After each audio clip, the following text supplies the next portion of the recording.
Ramsha, thank you so much for helping my project. Could you say a little bit about yourself? You're welcome, and I'm happy to be a part of it. The time capsule stuff has always, fascinated me. So it's one of the reasons I'm here. So I am Ramsha. I live in Lahore, Pakistan, and I've done my MPhil in media studies. I work with children in promoting arts education. So we focus on three different domains, which is visual arts, and theater. So right now we are in a bit of uh, a halt because of the lockdown. So I'm just waiting for everything to be normal so I can work with children again. Yes, I imagine the film and the visual arts might still be possible. The theater is really difficult. Yeah, yeah. So we've been doing stuff online, keeping the children and the young adults busy with all the visual arts stuff because obviously we needed that during the quarantine period as well. So it was a big help for us as well to, be busy during the time as well as for the participants. So, but still, I'm craving for that practical field work that we used to do with the workshops and filmmaking and everything. So let's hope for the best. And film is such a powerful way to reach people, actually creating Mm. whole worlds and transforming them into completely different scenarios.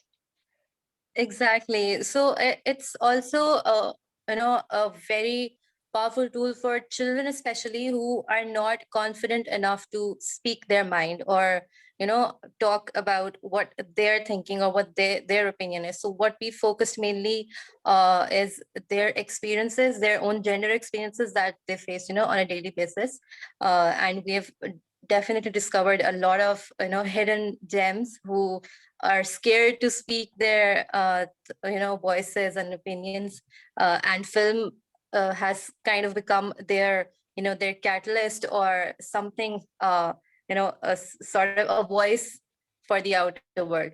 So we also they make the films, they choose a subject and then we screen them in the cinemas, and it's a very surreal experience for them as well, when they watch their own creation on the big screen with their friends.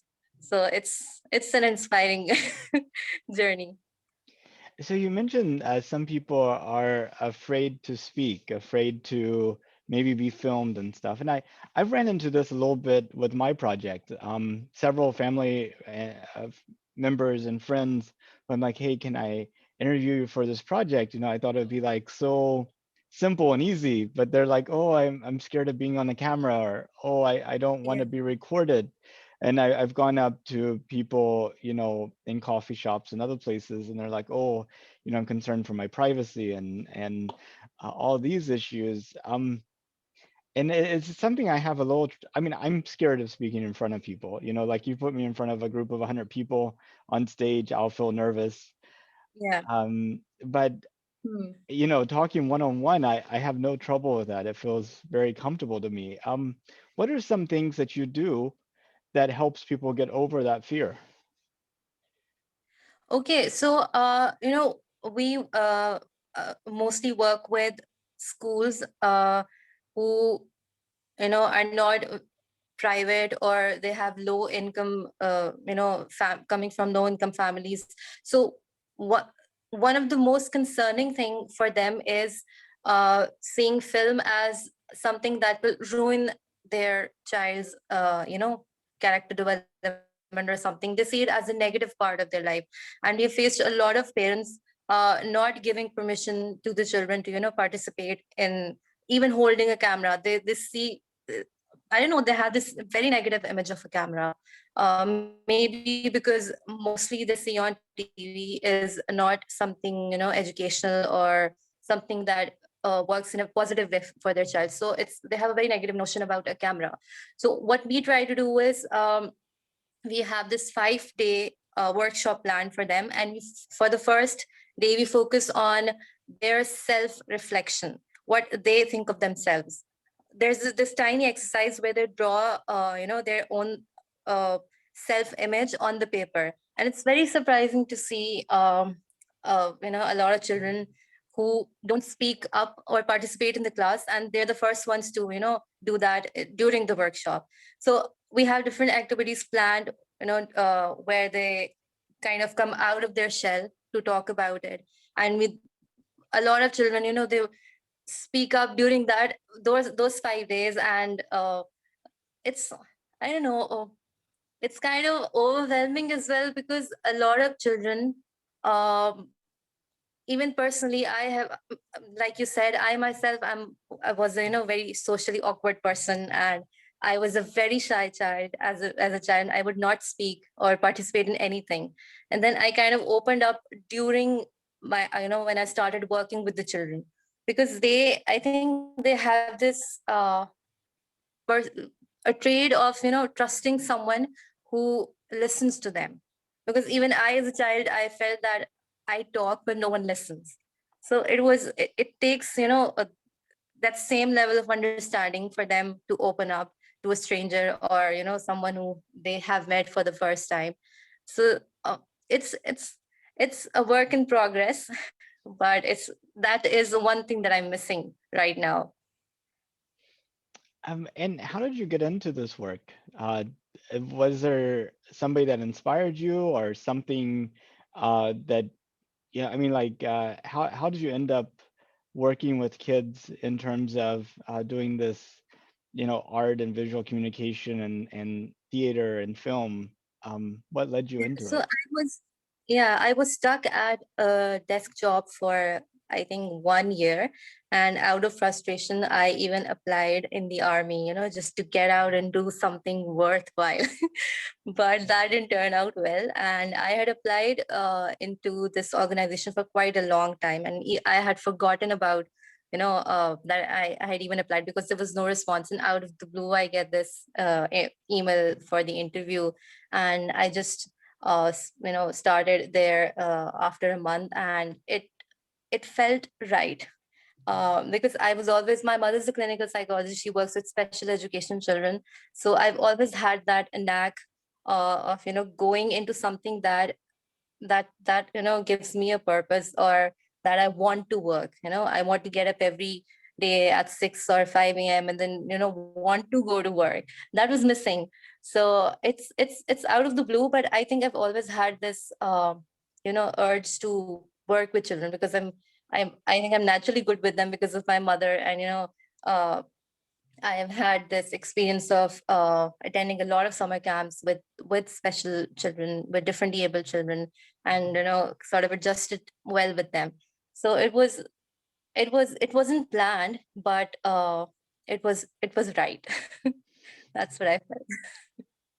Yeah, I've heard that, sometimes our most valuable experiences, the things that lead us to that next part of life, are sometimes the most random things. Who you sat on the Yeah, bus next to, a billboard you saw, exactly. an article you read, or a friend's comment that was just off the wall. Yeah, I actually had kind of an interesting yeah. experience about this this past weekend. I was at a networking event, and we were a group of like maybe 50 different people all meeting for the first time. So they had like these questions: go around and find somebody that you can put a name down for each of these questions, like who can speak five Hmm. languages, and who's has a country that borders a great lake in Africa, and who has slept in the desert, like questions like this. And Yeah, one of the questions was, who can cook a Mexican dish, an Italian dish, an Indian dish, an African dish? And I had the first three, but the last one I had no idea about African dishes, and that led to me reaching out to somebody, say I want to cook an African dish, and next thing you know, he sends me a recipe about a dish in Morocco, and I'm off cooking that. So I don't think I want to become a Moroccan chef out of this experience, but it was definitely enriching and random. yeah, yeah. So this has also kind of, I've seen my own self develop personally in the last 2 years since I've started working. I think I took inspiration from the children as well. They shared their very personal thoughts to, me as a stranger. I was there only for, for 5 days, and I would mingle with them. But as personally, I have been vocal about, my own childhood issues that I've faced, and a lot of that stuff that I still I in the past I hesitated to talk about, and I've come, face to face with that as well, only because of my inspiration from those young kids. So yeah, sure. I think that's what fascinated me with the time capsule thing that I read about your project. To leave it behind and then revisit it again and see how far I've come, or how I used to be and how I am right now. So yeah, that's interesting. Yeah, for sure. So, um, the kids that you work with, how do they see the future? Do they envision themselves? I mean, what is their future? How do they, are they really hopeful, and are they really excited about it? Or do they kind of, dread it and they're just trying to get through the days? What's your sense? So, in our society, most of the children are compelled to do what their parents want, or become what their parents want them to become, and that's one of the major, major motive, or intention behind the work, that the children start thinking about themselves or for themselves, and not what others want them to be, because we have a lot of societal pressure here on children, especially. So it's either wanting to become a doctor, even if they don't have enough money to become one, because becoming a doctor is not, it's not cheap. It's very expensive, especially here. And it's either a doctor, or becoming an engineer, or a teacher. So these are like, and teachers, becoming a teacher is only for girls, because it's easier for parents to drop off the children to school and then home, so it's an easier routine for them. And or going into the army. I think these 3 or 4 professions are what the kids focus on more when we ask them what they want to become. So what we try to do during those 5 days, or when we're there working with them, is to bring them out of this notion that these professions are the only 4 professions that are worth opting, or that they should opt for, and start thinking about themselves. So they're, because the school system is entirely, it does not promote critical thinking, and that's one thing that's missing in the schools and for the children, that they do not critically think. They do what they're being told. So, which is which is like one thing that even I, as a person, have to face. Even in, I'm like closer to into my 30s right now, and I still have to face like, okay, I should do this because my parents are telling me to do this, or someone is telling me to do this. So giving them their own voice is more important uh, for us right now, and this is exactly what defines their future. If you ask them, okay, I want to become a doctor because my mother would like me to become a doctor, or my father would like me to become a doctor. So it's, and when we show, like, do the workshop, and we uh, share different professions or different things that they can do during, in the process of becoming what they would want to become, then it's like a different exposure for them that they see. It's an altogether different exposure for them. So we try to go back to the school and see how we have changed or impacted a different thought process for them. And a lot of different stories come up. Like, there was this one child in a school, who he was a boy in class 7, and he wanted to become a makeup artist. And a makeup artist as a boy is something that is frowned upon, obviously, because it's not something that a parent would want their child to do, and especially in Pakistan. So we made a film on him, and we screened it at our film festival. And that child came up to us, and he was like, "That I have never spoken about my passion, for of makeup, of doing makeup, of becoming a makeup artist, and now I have my mother's support. I did have my mother's support, but now my father is supporting his passion." So he, kept coming back to us, and his father is, now bringing him these different, asking him about the colors and palettes and brushes, and how he, takes part with him as well. So these are, tiny little stories that tell us that, what we're doing is making a difference to the children, to the thought process, and even the parents as well, because things can be done differently, but it's the parents that need to be, worked with as well, because obviously children are going back to that same house. And if so yeah.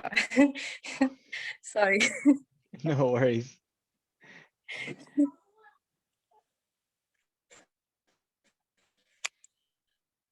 Um, yeah, no, I mean that's a very good point, is that the parents need to be kind of educated and inspired that it's okay to do something that's different. Like the range of success is larger.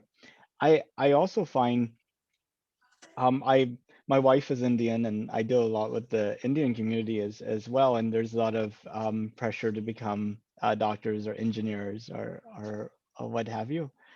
Um, did and even like in my peers and with people here in the US, um, people want a path that they're pretty sure that the investment is going to come out on the end, right? That Yeah. that they can understand and talk about. And so the idea of starting a new business is something that's really difficult. That's why would you do that? Or to go work for a company that just started is like, who are they? At one point nobody Yeah. knew who Google was either. And now Google is like the Yeah. ideal place to go. Um, and even like with the space industry, you need engineers, you need astronauts, you need you need people who can make food for the astronauts to eat, and scientists, but you also need like lawyers and accountants and a whole wide range of things. And so Exactly. people are like, well, why would you go do that? It's that there's no future in it. It's Yeah. eh, and so it's a challenge to kind of broaden people's perspectives, and that um n- I mean, if everybody in the world became a doctor, that would be a bad Yeah. situation. Yeah. And even they don't want girls to get higher education, but they also do not want their wives to, go to a male doctor. That's also an issue here. So it's a whole variety of, mixed up mixed thoughts that, obviously have been passed down with, generations and generations. So it's changing, but it's still a long way to go. And it's funny you mentioned that about the girls and going to a female doctor. Another kind of aspect of it for really successful and talented females in certain societies is about getting married. I went to Yes. a meeting on Sunday, and we had the first female astronaut from South Korea there. And she was talking about how her parents were so afraid that now she won't be able to find a husband because she'll scare them all away. Yeah. That's exactly. They have this. I don't know why, but they have this thinking that if a girl gets higher education, obviously she would want, she then have higher standards for a guy as well, for her life partner as well, and she won't find him because obviously according to them, a person or a man of such high standards don't exist. So that's a problem. Yes. Um, So I and basically, I'm just coming here. Sorry, I'm interrupting you. oh, sure. I just got free from a cousin's engagement, and she is, I think she's 33, and it was one hell of a problem for obviously her parents and my family to, because here they think it's if a woman has, obviously it's everywhere as well, that if she's crossed 25, it will be very difficult to find a man, so to get married to. And it was, I even I have gone through a lot of the prospects of finding a man, and obviously the culture here is different, the with the arranged marriages and stuff. I'm sure you might know about it. So you don't know the guy, and then he comes. So it's a very uh, I think half of the you know the years, the 25 plus years, you go through this mental torture of you might not get married, or you might not find a guy. That's a big issue here. So yeah, I'm 29 myself, and last year, I think, yeah, till last year, it was horrible, for me to go through different families coming and me sitting between them, with the prospect of finding a man, just because obviously the family asked me to go through it. But it's horrible because every girl here has to go through it. It's it's mental torture. And do you see any signs of that changing or ways for people to cope with it? I actually I interviewed some people in India. It's a group of older men called the Love Commandos. And Oh, their mission is to help people who have like a love marriage kind of deal with their community and what have you, because apparently in some communities in like the smaller rural places, there these couples might actually experience physical violence because yeah, they've chosen to go against the kind of the yes, arranged system. And yeah. so this group of guys have taken it upon themselves to kind of provide shelter and direction and services and things like Ah, that. Uh, that's interesting. so I thought that was kind of a very interesting mission. Yes, yes, because obviously people, I think, like you said, it depends on the family, and what how they think. Because like I uh, before in 2020, I had to go through all this procedure of finding a man, sitting with the families, talking to the families and stuff. They would come and talk to me about all the stuff, and then out of the blue, of my sister's one of my sister's friends, she was looking for someone for her brother, and she said, if you would like talk to him. And so we talked first, we got to know each other, and then we got the families involved. So I think it depends on family to family, and how they uh, like, it was frowned upon by my dad, but my mother was okay with it, because obviously I'm 29. It had to be done someday or somehow. So it's I think it's more of exposure sort of thing. Uh, because my mother is a working woman, and she obviously she had gone through the stuff as well.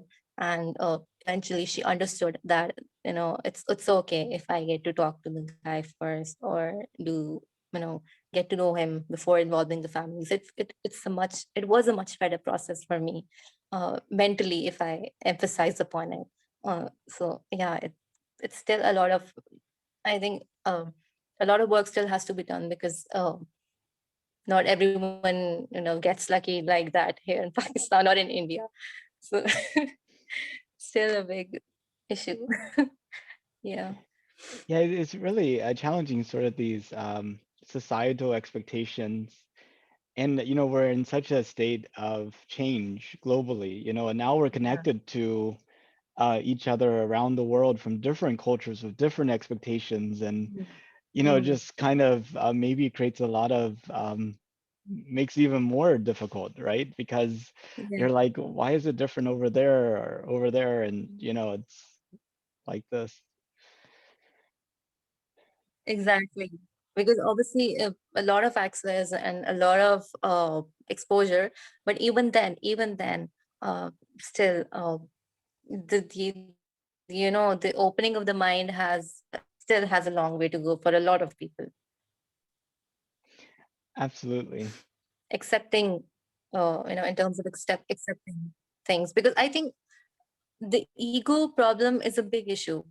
Uh, respecting your elders and not going against their decisions. So a lot of different factors work here if you count on your fingers. I know. I mean, every parent wants to be able to brag about their children to somebody else. Every grandparent wants the same, and every child wants to be able to brag about their Mhm. parents, and it's like it's a challenge, Yeah. Well, I did want to ask you a couple of questions about the moon. Uh, so Okay. Yeah. did you know that NASA was planning to send people back to the moon in 2024? Yes, I did not know it before Yumna mentioned it about your project, and I read about it. So I researched a bit of it, to not sound very goof or very unknown to you. So I just read a bit about it that they're sending, I think, a man and a woman on the moon. I think in 2024.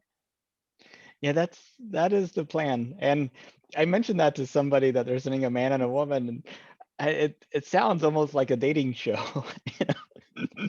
Like what will they do on the moon? But it actually might be two women, and instead of the man might be optional, actually. Oh, Um, but what do okay. you think about it? Okay, that's interesting.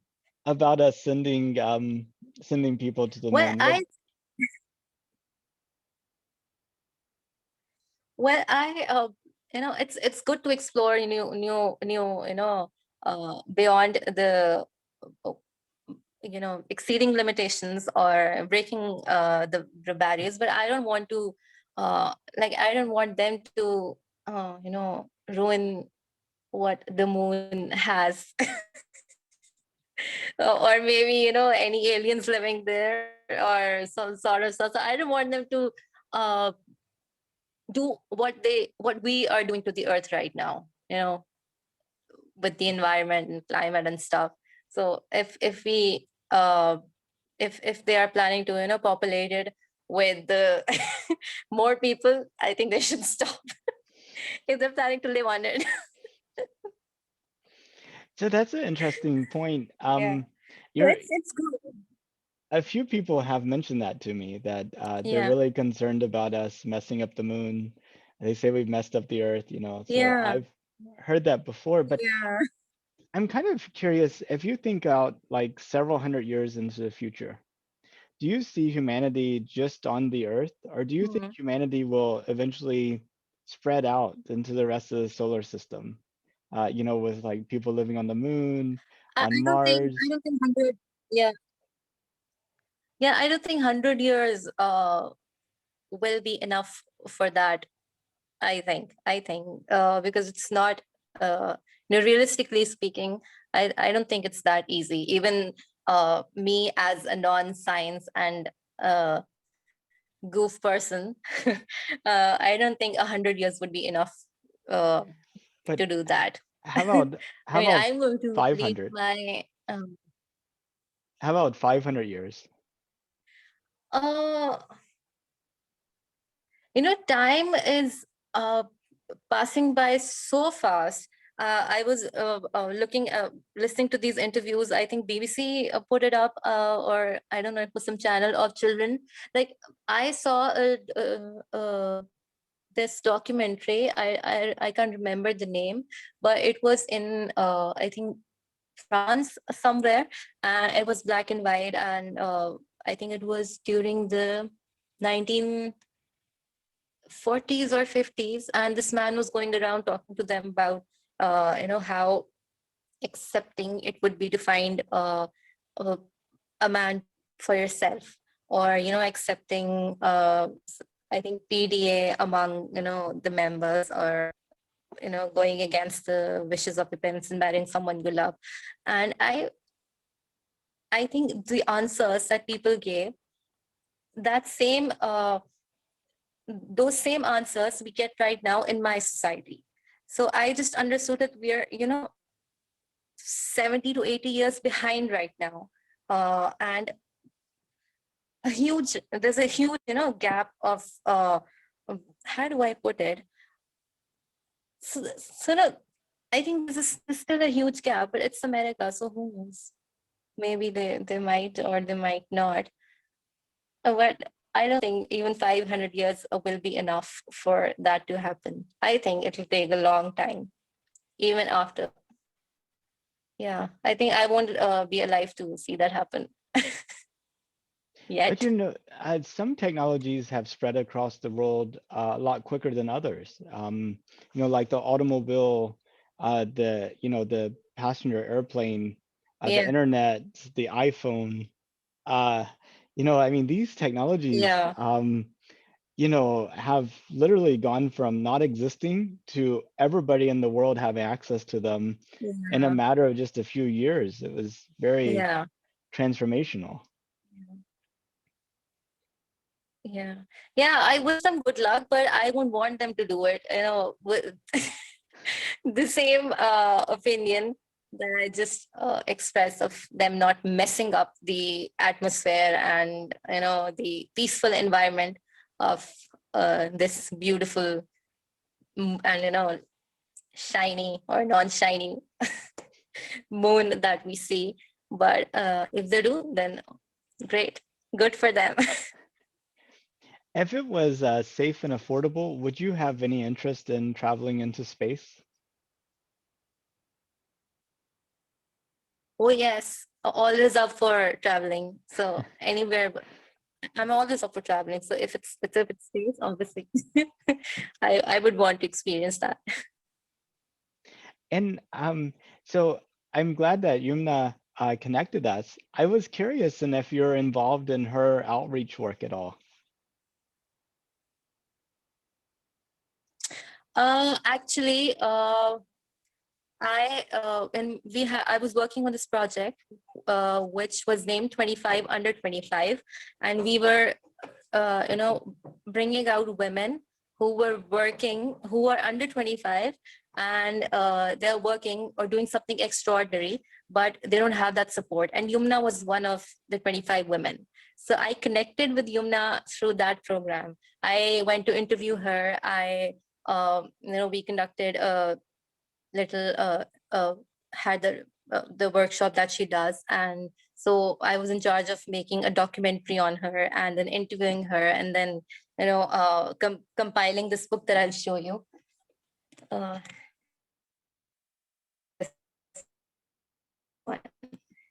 so this is that's one of the so basically I got connected with Yumna and her work, one of my projects, and we became very good friends after that. So I'll also share the website with you. It has all 25 women who are doing something extraordinary and who are under 25 and have achieved so much. So yeah. So I'll share the details with you as well. So that's how I got connected with Yumna and got fascinated with her work. That'd be awesome. I would love to see the documentary also. Yeah, yeah, sure, sure. Yes. We made a documentary on 5 of the 25 women, and all of them were amazing. They're doing amazing work and, so young. So, yeah, that also inspired me. And when she shared your project, it was automatically, I wanted to be a part of it. I really appreciate it. I'm interviewing a person a day to the end of 2024, so I need to find 1,400 more people like you. Wow. So if you know of Yeah, I'm sure anybody, they exist. if you know of any of them, please send them my way. Yeah, I've shared it with a few people as well, and they were willing to participate as well, but I'll spread it more now since I've, become a part of it myself. Yeah, I will do that. I really appreciate it. It was such a pleasure to get to meet you, and I really uh, am inspired by the work that you've done and kind of your approach to life. And is there anything else that you wanted to talk about that we didn't get a chance to? Uh, First off, thank you so much for doing this. I think it's a very unique. I've heard about it for the first time, so it's a very unique project that you're doing, and I hope you find all 1,400 people that you're looking for. Uh, and yes, it's been a pleasure talking to you as well. I think I always open up more when I'm talking to strangers. To people I meet for the first time, and when they're come, sort of. I'm not a very talkative person, but I talk when I'm comfortable. So I've talked a lot today. So yeah, thank you for such a positive feedback. Sure thing. And if you ever want to talk again, just because, feel free to reach out. Thank you so much. Thank you. Well, let me let you get back to your day, and thank you so much for your time, and I'll talk to you later. Yeah, thank you so much for your time as well. Hope to see you soon. Bye. Bye bye.